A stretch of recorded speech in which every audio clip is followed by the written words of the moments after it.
अस्सलाम वालेकुम दोस्तों, मेरा नाम है अली उमर सलाम हमेशा की तरह मौजूद है दाऊद और आप देख रहे हैं इस वक्त क्रिकेट लवर अली शो को किसको देखना बनता है। दूसरे लोगों से बात करने जा रहे हैं, बात करेंगे जी आज आपके साथ। आज से हो रहा है जी सुपर 4 का आगाज। पहला जो मुकाबला जो है सुपर 4 का खेला जाना है उसमें जो है बांग्लादेश और श्रीलंका आमने सामने होने जा रहे हैं। ये भी रिवायती हरीफ है। दूसरी तरफ पाकिस्तान और इंडिया जो है वो आमने सामने होंगे अगले दिन, वो भी रिवायती हरीफ है। तो आज जरा बात करने जा रहे हैं दोनों की क्या प्लेइंग 11 होगी, क्या फाइनल कॉल हो सकती है पाकिस्तान की तरफ से, क्या फाइनल कॉल जो आपको देखने को मिल सकती है इंडिया की तरफ से। तो इसके ऊपर गुफ्तगू करेंगे। तो अगर आप हमारे चैनल पर पहली बार हैं, चैनल को अभी सब्सक्राइब करें और साथ ही बेल भूलिएगा। तो बात का आगाज करते हैं दाऊद साहब। आज जिस तरह जो है सुपर 4 का पहला मुकाबला जो खेला जाना है और असल मुकाबले तो एशिया कप के अब शुरू हुए हैं। ये शुरू वाले तो अब कह लो कि वो थे कि बस आपने एक प्रैक्टिस करनी है। तो असल मुकाबले जो अब शुरू होने जा रहे हैं बांग्लादेश और श्रीलंका। क्या लगता है आपको कि इन दोनों में कौन सी टीम जो है फेवरेट है इस मुकाबले को जीतने के लिए? क्योंकि कल तक तो बांग्लादेश जो है श्रीलंका को जफियां डाल रहा था कि आपने अफगानिस्तान को रहा सारा कुछ किया, लेकिन अब बात जो अपने स्टेक पर आ गई है। और इन दोनों का हमें याद है कि वो जिस तरह वो हेलमेट वाला इंसिडेंट हुआ, फिर वो सीरीजें जीतने के बाद एक दूसरे को बड़ी नागने नचाते हैं। क्या लग रहा है, क्या होने जा रहा है? देखिए, ऑब्वियसली फेवरेट तो श्रीलंका ही है। जिस तरह से वो क्रिकेट खेल रही है, उसने अफगानिस्तान के अगेंस्ट टारगेट चेस किया, फिर जिस तरह से उन्होंने अपने पॉइंट टेबल पे टॉप किया, ग्रुप ऑफ डेथ में उनकी टीम थी।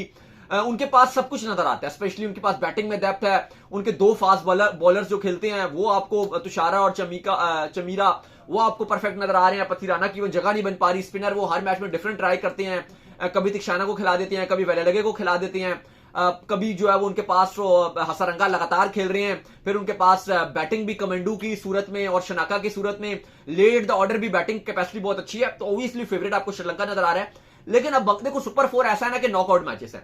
आप बांग्लादेश को भी अंडररेट नहीं कर सकते। बांग्लादेश के अंदर पूरी कैपेसिटी है और पूरी कैपेबिलिटी है कि बांग्लादेश भी इस मैच में फाइट कर सकता है, क्योंकि बांग्लादेश भी ना इस मैच को बड़ा आगे आकर खेलता है, बड़ा चढ़कर खेलता है। तो पूरी कैपेसिटी है कि अच्छा हमें हमारे पॉइंट ऑफ व्यू से ये अच्छा है कि जो बांग्लादेश है वो मैच जीते आज का, क्योंकि श्रीलंका और पाकिस्तान का जो मैच है वो अबू धाबी में खेला जाना है और हमने अबू धाबी में बिल्कुल भी नहीं खेला, मैच भी नहीं खेला। तो हमें डायरेक्ट वो नॉकआउट मैच, क्योंकि देखो ये सुपर 4 के मैच सारे नॉकआउट मैचेस हैं। एक भी अगर आप मैच आपका रिजल्ट इधर उधर होता है तो आपके लिए फाइनल में जाने के लिए रास्ता खराब हो जाएगा, क्योंकि ये 4 टीमें हैं, चारों आपस में खेलेंगी। जो दो टॉप पे पॉइंट टेबल में फिनिश करेंगी, चाहे नेट रन रेट की बिना पे हो चाहे जीतों की बिना पर हो, वो दो आगे चली जाएंगी। और पाकिस्तान का जो अगला मैच होगा अगर संडे के बाद होता है तो वो मंगल को ही जो श्रीलंका के साथ अबू धाबी में खेला जाएगा। हाँ, तो आप एक दिन का वक्फा होगा और फिर पाकिस्तान जो उसके बाद पाकिस्तान श्रीलंका के साथ खेलेगा। इवन जो आपकी बांग्लादेश होगी उसको फिर भी कंजक्टिव अपने आगे 2 मैच भी खेलने होंगे। लेकिन अली साहब, अब इंपॉर्टेंट चीज ये है कि पाकिस्तान टीम ने अपनी भरपूर प्रैक्टिस की। हमने देखा कि पाकिस्तान का कल प्रैक्टिस सेशन भी देखने को मिला। पाकिस्तान टीम अच्छे रिदम में नजर आई। ज्यादा पाकिस्तान ने एक्स्ट्रा हार्ड प्रैक्टिस करने की कोशिश नहीं की क्योंकि गर्मी भी बहुत ज्यादा है। लेकिन पाकिस्तान और इंडिया का मैच है, पाकिस्तान आज भी अपना प्रैक्टिस सेशन रखेगा। कोशिश की जा रही है कि अपने आप को, अपनी जो एनर्जी है वो बचा के रखे जाए। राइट कॉम्बिनेशन अभी भी पाकिस्तान बनाने के लिए नजर बनाकर बैठा हुआ है, क्योंकि अभी जो आप इंपॉर्टेंट बात कर रहे हो, इंडिया की प्लेइंग 11 तो हमारे सामने तकरीबन 100% है। पहले मैं इंडिया की प्लेइंग 11 बता देता हूं कि क्या होगी, फिर हम पाकिस्तान पे बात करते हैं कि कौन कौन सी तब्दीलियां पॉसिबल हैं, क्योंकि हमारी में अभी भी डाउट्स हैं। उनकी क्लियरिटी क्लियर है। कल उन्होंने जो ओमान के साथ मैच था उसमें 2 तब्दीलियां की थी। एक हर्षद राणा को खिलाया गया था और एक अर्शदीप सिंह को खिलाया गया था। 2 उन्होंने बाहर किए थे। एक जसप्रीत बुमराह बाहर किए थे कि गर्मी बहुत है, ये मैच भी उनके लिए इतना इंपॉर्टेंट नहीं था, तो उन्होंने कहा जी चलो उसको बाहर कर दो। और साथ उन्होंने वरुण चक्रवर्ती को बाहर किया था। तो उनकी टीम स्ट्रेट अवे जो ओपनिंग पेयर के साथ जाएगी वो अभिषेक शर्मा और शुभमन गिल ही होंगे। वो अलग बात है कि शुभमन गिल से रन नहीं बन रहे। फिर उनके पास जो बोल्ड किया गया, थोड़ा सा मुझे अपने शाइन की याद आ गई, जिस तरह बॉल शुरू में अंदर लाते हैं, वो पाकिस्तानी पेसर थे, उन्होंने बॉल हल्की से अंदर लाई और उनको बोल्ड। बिल्कुल। नंबर 3 पे उनके सूर्य कुमार यादव आएंगे, नंबर 4 पे तिलक वर्मा, नंबर 5 पे संजू सैमसन, नंबर 6 पे शिवम दुबे, नंबर 7 पे हार्दिक पांड्या का भी बल्ला उस तरह से चल नहीं रहा। उसके बाद 8 पे अक्षर पटेल, 9 पर उनके कुलदीप यादव, 10 पे बुमराह और 11 पे वरुण चक्रवर्ती। इन शॉर्ट जो उन्होंने पाकिस्तान के अगेंस्ट पिछले मैच में प्लेइंग 11 उतारी थी वही वो प्लेइंग 11 उतार रहे हैं। अब आप इनको कर दीजिए साइड में, बात कीजिए पाकिस्तान टीम की।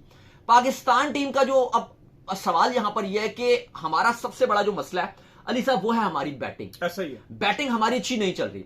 हमने एक डिसीजन लिया, क्योंकि फहीम अशरफ बॉलिंग ऑलराउंडर है, हमने खुद शाह को बीच में चांस दिया कि चलो जी खुद शाह को मौका दे दें, लेकिन खुद शाह ने भी बैटिंग में वही परेशान नजर आए। ऑलरेडी खुद शाह प्रेशर नहीं ले सकते हैं और फिर बात वही है कि आप बैक टू बैक उनको यही वाली गेमें खिलाओगे, बड़ी गेम्स खिलाओगे। अभी दोबारा आप उनको इंडिया वर्सेस पाकिस्तान वाले मैच में जब वो उतार दोगे, पहले भी हमने देखा कि खुशदिल शाह का मुंह जो है वो इतना सूजा हुआ होता है, तो मुझे लगता है दाऊद साहब खुशदिल शाह वाला जो डिसीजन है उसके ऊपर आपको बैक करना चाहिए। आपको हुसैन तलत को जो है यहाँ पर उतारना चाहिए, क्योंकि अब मसला यहाँ पर ये आ गया कि कोई एग्रेशन तो ऑलरेडी हसन नवाज साहब है, वो भी खैर अल्लाह ही जाने कि वो इस एशिया कप में कर क्या रहे हैं। पूरा एशिया कप भी गुजर गया, इनका जो डायमंड है वो अभी तक चमका नहीं, पता नहीं कोई नूर से जो है दाऊद साहब कोयला तो नहीं बन गया, हुआ क्या? नहीं देखिए, एग्रेसिव खिलाड़ी हैं। अभी आपके बैट्समैन सिर्फ हसन नवाज की बात नहीं है, अभी आपके साइम अयूब ने तो खाता भी नहीं खोला। नहीं, हसन नवाज के लिए तो फेवरेट कंडीशन होनी चाहिए, स्पिनर है, स्पिनर को तो वो खड़े खड़े छक्के मारते हैं। मैं वही बात करूं ना, प्रेशराइज सिचुएशन है, आ गए आपके, जिस तरह से वो रन बनाते हैं वो भी आपको अच्छा, मैं हसन नवाज से सबसे ज्यादा डिसएग्री इस बात से होता हूँ कि वो जब हिट मारता है वो बॉलर गलत चूज करता है। वो थोड़ा सा उसको माइंडसेट भी अपना क्लियर करना पड़ेगा कि यार मैंने अपना एक एग्रेसिव माइंडसेट के साथ जाना है। अच्छा, इस पे बात करेंगे, लेकिन लोग काफी पूछ रहे हैं कि जो पाकिस्तान इंडिया का मैच होगा उसमें आप लोगों का वो माहौल होगा जो आपका पुराना वाला जो पिछला मैच था, तो बिल्कुल आपको जो कल है संडे, उसमें आपको प्रॉपर वही वाला माहौल बनेगा। और हमने इंतजाम किया हुआ है कि अगर इंशाल्लाह पाकिस्तान जीत गया तो फिर आप वो जो इंतजाम देखोगे वो फिर आपको मजा आ जाना है। अगर पाकिस्तान जीत गया और जो हमारे स्टूडियो में जो इंतजाम है वो फिर आपको बहुत मजा आना है। फुल माहौल, प्रोटोकॉल, वीवीआईपी प्रोटोकॉल रखा हुआ है, बस दुआ मांगे जीते, बस जीत जाए। जीतने के बाद वो जो मौका अगर हमें मिल गया तो हम मौके पे चौका नहीं मारेंगे, इस बार वेवी होगा, इस बार हम मौके पे छक्का मारेंगे, ये तो आपको इंशाल्लाह हम बता रहे हैं। बस अब दुआ कीजिए कि पाकिस्तान ना, हमारे खिलाड़ी बस थोड़ी सी दिखा दे कि यार हम भी कर सकते हैं, और जो अपनी प्लेइंग लेवल है वो एक्यूरेट दिखाएं। यार मैं समझता हूं कि आपको ना सुफियान मुकीम को डालना पड़ेगा, उसको कॉन्फिडेंस देना पड़ेगा थोड़ा सा। सुफियान मुकीम का भी मैं देख रहा हूं कि वो थोड़ा सा आउटसाइड नॉइस पे ज्यादा ध्यान देते हैं। नहीं, वो हरकतें थोड़ा फोकस लेकर आए, वो हरकतें करते हैं जिस तरह कल नूर ने जो दाऊद साहब हरकतें की कि जब आपको जो पता है परसों की बात है, जिस तरह आपको पता ही है कि नूर ने तेज बॉलिंग की, जब आप तेज बॉलिंग करोगे तो आपको छक्के ही पड़ेंगे। मैंने देखा वो पेसर बने होते हैं, भाई तू टेनिस थोड़ी खेल रहा है, इब्रार कर रहा है, बॉल को स्पिन कर, बॉल को बिल्कुल हवा दे। मैंने देखा है इब्रार तो जितनी स्लो पेस हो सकती है उतनी स्लो कर, पूरा वो अपने फोकस रखते हैं। इवन साइम अयूब अपनी प्रॉपर स्पिन पे ध्यान रखते हैं और विकेट टू विकेट बॉल डालने की कोशिश करते हैं। अब वही बात है कि सुफियान का इतना क्योंकि फर्स्ट क्लास खेले हुए नहीं है, शॉर्ट पिच बॉलिंग करता, तो वो फर्क नजर आता है कि वो थोड़ा सा एक शॉट पड़े तो घबरा जाते हैं, वो स्पिन भी छोड़ के वो तेज से शूटर मारने की कोशिश शुरू कर देते हैं। वो आपका अगर शूटर ही मरवाने हैं तो फिर तो हम रऊफ के साथ जाएंगे ना। लेकिन मुझे अली साहब लग रहा है कि जो इस टीम मैनेजमेंट की सोच है, मुझे मुश्किल लग रहा है कि आप सुफियान मुकीम के साथ जो अभी ये हुआ है, मुझे लग रहा है आप हारिस रऊफ के साथ इंडिया वाले मैच में जो मार पड़ी है उससे इनका कॉन्फिडेंस मुकम्मल तौर पर खराब हो गया है, क्योंकि इंडिया वाले मैच में ये देख रहे थे कि यार वो क्या करेगा। अब मुझे ये लग रहा है कि आज जो आपने कहा, मैं आपकी बात से एग्री करता हूं कि हारिस रऊफ के साथ चले जाएंगे, लेकिन दाऊद साहब मुझे ये लगता है कि ये भी वाइज डिसीजन नहीं होगा हारिस रऊफ के साथ जाना, क्योंकि देखो कहीं ना कहीं आपको पता ही है कि जो विकेट्स हैं वो स्पिन नहीं विकेट्स हैं। पेसर तो हमारे भी उस दिन जो बैट्समैन हरकतें कर रहे थे, जिन्होंने जसप्रीत बुमराह को विकेटें दी या उसको हार्दिक पांड्या को विकेट दी, खुद विकेट थ्रो। और जो मैंने देखा कि जो कल कुछ अनऑफिशियल सोर्स कुछ बता रहे थे जो प्रैक्टिस करने गए हुए थे, वो ये था कि जो टीम मैनेजमेंट है, चाहे आप कप्तान की बात कर लो या माइक हैसन की बात कर लो, जो उनका एक माइंडसेट था ये अपनी प्लेइंग 11 के हवाले से, वो ये था जी कि जो इंडिया है, इंडिया वाले मैच को लेकर के इंडिया जो है वो स्पिन को बहुत अच्छा खेलता है, क्योंकि उनके पास कुलदीप यादव बहुत अच्छे हैं, उनके पास वरुण बहुत अच्छे हैं। तो जो हमारा सुफियान मुकीम है थोड़ा सा क्वालिटी वाइज नीचे है, तो वो उतना इम्पैक्ट नहीं डाल सकता। ये याद रखें कि इंडिया स्पिन के गेंस फंसता भी है, बिल्कुल फंसता है, लेकिन उनका मानना यह है कि नहीं, मैं वही बता रहा हूं कि जो आपका थिंक टैंक है उसकी ये सोच ये पाई जाती है कि सुफियान उस लेवल की बॉलिंग नहीं कर पाते, हम इब्रार को खिला तो रहे हैं और वो अच्छी बॉलिंग भी कर रहे थे।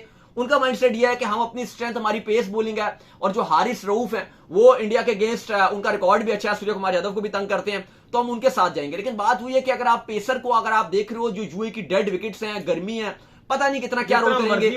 अभिषेक शर्मा ने भी देखे, शाहीन को तो स्टार्ट में तोड़ा ही था, और दूसरी तरफ ये भी बुमराह को भी बाद में मार पड़ गई थी, मार तो बुमराह को 2 छक्के पड़े ने मारे चौके उसको, और 2 छक्के आपको फरहान ने मारे। तो बात ये है कि वहां पर पेसर के लिए वही कुछ होता था, जो पेसर जो है वो थोड़ी, जिसके पास बुमराह जैसी कोई लाइनो लेंथ भी हो, पता चले इसकी बॉलिंग टर्न हो रही है, पहले 1-2 ओवर ही है, तो मुझे लगता है आपको स्पिनर के साथ ही दाऊद जाना चाहिए। नहीं, मैं भी समझता हूं, और मैं ये भी समझता हूं कि आप खुदिल शाह को बाहर करके आप हुसैन तलत को लाओ, लेकिन फिर टीम मैनेजमेंट की सोच ये भी है कि इतनी जल्दी हम तब्दीली करेंगे, अभी तो एक मैच हमने खुदिल शाह को दिया, तो हम उस पर ही कॉन्फिडेंस दिखाएंगे। खुदिल शाह का मसला ये है कि वो बेचारा सबसे ज्यादा जो प्रेशर लेने में काना है ना आपकी टीम में, खुदिल शाह है, और वो हमें 2022 में हमने देखा था, वो बहुत ज्यादा प्रेशर लेता है, तो उससे बेहतर है, मुझे लग रहा है कि आप हुसैन तलत को दे सकते, खिला सकते हो, आपके पास एक ऑप्शन भी अच्छा है। लेकिन अभी तक जो टीम मैनेजमेंट की सोच नजर आ रही है वो यही आ रही है कि जो आप यूएई के अगेंस्ट जो आपका मैच हुआ था, जो आपने 11 उसमें खिलाई थी, आप उस पर स्टिक रहें। और ये कवीम कांजी है कि उसी प्लेइंग 11 के साथ जाने पर ये गौर कर रहे हैं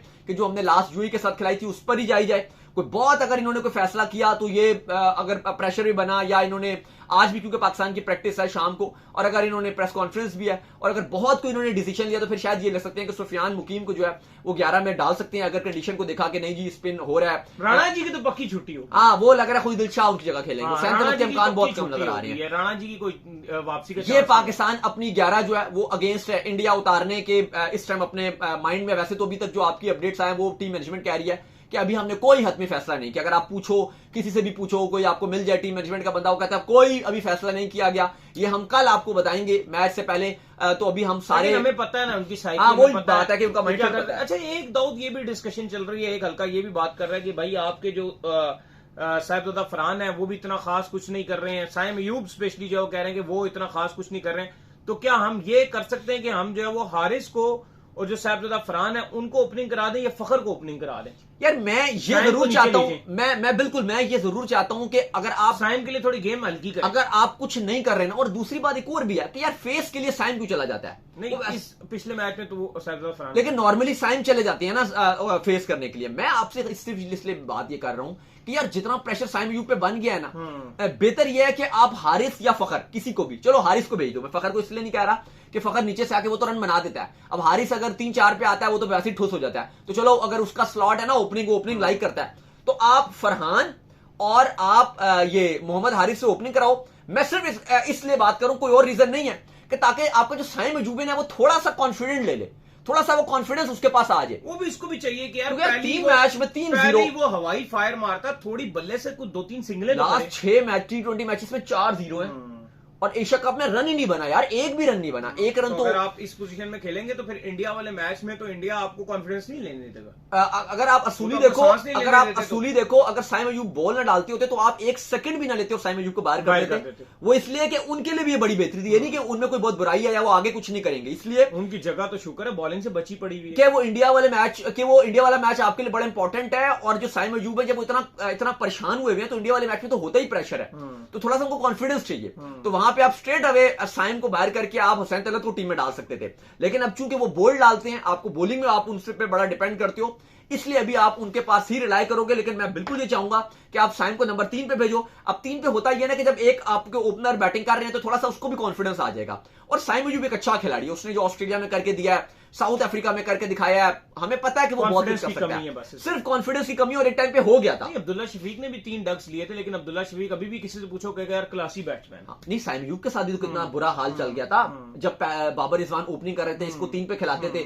आप देखो ना 20-25 मैचेस में इसने कुछ किया ही नहीं था, इसे रन ही नहीं बन रहे थे, लेकिन टीम मैनेजमेंट ने बैक किया। उन्होंने कहा भाई साइम अयूब आप कर सकते हो, आप करोगे। क्योंकि देखो इंटरनेशनल क्रिकेट जो वो इज ऑल अबाउट प्रेशर नहीं आप ले सकते तो फिर कुछ भी नहीं। तो ये पाकिस्तान अपनी प्लेइंग 11 उतारने के चक्रों में है। थोड़ा सा अभी कंफ्यूजन जरूर नजर आ रही है हमारे डगआउट में 11 के मुताबिक, लेकिन इंडिया अपनी 11 लॉक कर चुका है। जो पाकिस्तान के अगेंस्ट पहले खिलाई थी वही 11 वो दोबारा उतार रहे हैं। लेकिन हम थोड़ा सा अगर आप देखो तो 11 के हवाले से अभी कंफ्यूज नजर आ रहे हैं कि 11 में ये किया जाए। का जो रोल है वो बड़ा अहम है इस पाकिस्तान और इंडिया के मैच में, क्योंकि पाकिस्तान ने जिस तरह बैटिंग पाकिस्तान ने की, पाकिस्तान ने ये दिखा दिया, चाहे वो किसी भी टीम के अगेंस्ट बैटिंग कर रहा है, चाहे वो इंडिया के अगेंस्ट बैटिंग कर रहा है, चाहे वो यूएई के अगेंस्ट बैटिंग कर रहा है, बैटिंग पाकिस्तान पहले नहीं कर पा रहा। और हमारा तो पहले यही था कि पाकिस्तान बैटिंग 160-70 कर दे। मुझे लगता है कि पाकिस्तान को अगर मैच को हल्का करना है तो पाकिस्तान को पहले बॉलिंग ही आउट करना है। और यार देखो मैं आपको बताऊं कि जब इतना एक प्रेशर वाला मैच होता है ना, और इतना आप प्रेशराइज हुए होते हो, तो उसका सबसे बैटिंग होती भी नहीं है, बैटिंग नहीं होती, उसका सबसे बड़ा अच्छी चीज होती है कि अगर इतना प्रेशर है, इतना हाई वोल्टेज मैच है, और आप अगर हीट फेस कर रहे हो, प्रेशर फेस कर रहे हो, तो फिर आप बॉलिंग करो। क्योंकि बॉलिंग में आपके पास ना गलतियों की गुंजाइश होती है। अगर बॉलर ने एक आध अच्छी लाइन नहीं भी डाली ना, तो दोबारा उसको मौका मिलेगा, वो दोबारा अच्छी डाल सकता है। बैट्समैन अगर एक गलती पे आउट हो रहा है, वो उसका कॉन्फिडेंस जा रहा है, और आपकी बैटिंग ना लगातार फेलियर है। मैं ये दुआ मांगूंगा और उम्मीद लगाऊंगा कि जो आगा बार बार बात करते हैं कि यार हमारा तो एक क्लियर माइंडसेट है कि हमने टॉस जीते और हमने बैटिंग ही करनी है, और मैं इसको फेवर करता हूं, जो आगा कहते हैं उनको ये चीज हटानी पड़ेगी। क्योंकि आप पिछले 10 साल में इंडिया से जो 2 मैच जीते हो ना, वो दोनों ही आप जीते हो तो आपने चेस की करके जीता है। 2021 में भी T20 वर्ल्ड कप में आपने चेस करके जीता है, 2022 के एशिया कप में भी जो आपने एक मैच जीता है वो भी आपने चेस करके जीता है। आप बैटिंग करना चाहते हो कोई बुरी बात नहीं, आप बैटिंग करो, फिर करके भी दिखाओ ना बैटिंग। नहीं, अभी नहीं हो रही। आप 6 ओवर में 2 खिलाड़ी आउट करा के 25 रन या 20 रन बोर्ड के ऊपर लगाए होते हैं आपने, और सारे मैच बैटिंग आपकी यूएई के अगेंस्ट भी नहीं हो रही, बैटिंग आपसे अफगानिस्तान के अगेंस्ट भी नहीं हुई, बैटिंग आपकी इंडिया के अगेंस्ट भी नहीं हुई, बैटिंग आपकी हुई तो छोड़ दो फिर आप बैटिंग। अब वो बैटिंग नहीं हो रही ना, तो फिर आप बैटिंग को छोड़ के आप चेस करो। और हम देख रहे हैं पेसर का दाऊद, ये भी आप हालात देखो कि जो कल ओमान का और इंडिया का भी जो मैच हुआ था, उसमें भी अगर आप पेसर्स को देखो ना, तो इंडिया के पेसर्स को 6 ओवरों में ओमान के ओपनर से 44 रन। और मैं आपको बताऊं अली साहब, जो आप पेसर के ये हालात है। मैं आपको एक और बात बताऊं, जो आप थोड़ा सा खौफ का शिकार है ना पाकिस्तान में लोग कि जी इंडिया का स्पिन अटैक बहुत अच्छा है, इंडिया का स्पिन अटैक बहुत अच्छा है। अगर आप इंडिया को दूसरी बॉलिंग करवाते हो और आपको चेस के लिए जाते हो, अगर आप शुरू के 8-10 ओवर सर्वाइव कर जाओ ना, 8-10 ओवर, 12 ओवर के बाद यही जो इंडिया का स्पिनर है, चाहे कुलदीप है, चाहे वरुण आएगी, चाहे अक्षर है, आप देखोगे खत्म हो जाएगी इनकी जो आप कह लो कि जो डेंजरस पन है, स्पेशली कुलदीप का और बाकियों का भी। पहली बैटिंग में उतना ड्यू नहीं आता, वो गुजारा कर जाते हैं, लेकिन बाद में आप ये खुद देखोगे कि ड्यू आएगा और आपके लिए भी बैटिंग आसान होगी। इवन आप देखो अफगानिस्तान का भी जो स्पिन अटैक है, आप चेस कर रहे थे, आप हार भी गए थे एक मैच ट्राई सीरीज में, लेकिन उसके बावजूद आप देखो आपके विकेट्स भी गिरे थे, लेकिन आप फिर भी वो फहीम वगैरह ने और बाकियों ने मार मार के गेम को आगे लेकर गए थे। गेम आगे गई थी, वो हारिस रऊफ ने भी कुछ बैटिंग की, वो आप आगे गए थे, क्योंकि बाद में आपके पास चांस ज्यादा रहेगा, क्योंकि ड्यू बहुत ज्यादा आ रहा है। और अब जो विकेट्स है ना वो बड़ी स्लो हो गई है यूएई की, क्योंकि अब आप अगले स्टेज पे आ रहे हो और जिस तरह आगे जाओगे विकेट्स आपको स्लो पे स्लो मिलती जाएंगी। उससे इंपॉर्टेंट आप कह लो कि नुकसान क्या हो सकता है, अगर जो पहले बैटिंग करेगा वो रन बोर्ड पे कम लगाएगा, और जब आप 130-135 बनाते हो ना, तो ऑटोमेटिक जो चेजिंग टीम होती है उसको कॉन्फिडेंस आ जाता है कि आपको बड़े शॉट नहीं मारने, तो बैट्समैन थोड़ा कॉन्फिडेंस लेके खेलते हैं कि यार आराम आराम से भी खेलने, विकेट्स इन हैंड रखनी है, बिल्कुल आपके पास एक कॉन्फिडेंस होता है, तो ऑटोमेटिक जो फील्डिंग टीम होती है उसके पास बिल्कुल भी गलती की गुंजाइश नहीं होती, तो आप ऑटोमेटिक इंडिया को बहुत फेवर खुद से दे रहे होते हो, क्योंकि ये बात तो हमें कंफर्म है कि अगर इंडिया टॉस जीता वो स्ट्रेट अवे बॉलिंग के लिए जाएगा, बिल्कुल ऐसा ही है। लेकिन अगर आप टॉस जीतते हो तो आपको भी बॉलिंग ही करनी है। तो उम्मीद करते हैं आज हमारे शॉप पर वीडियो को लाइक कीजिए, हमारे चैनल को सब्सक्राइब कीजिए, साथ ही बेल आइकन को बजाइए, एक और काम कर लीजिए, रोए कर लीजिए, हमारे फेसबुक को फॉलो कीजिए, लिंक डिस्क्रिप्शन में। अल्लाह हाफिज़, बाय बाय।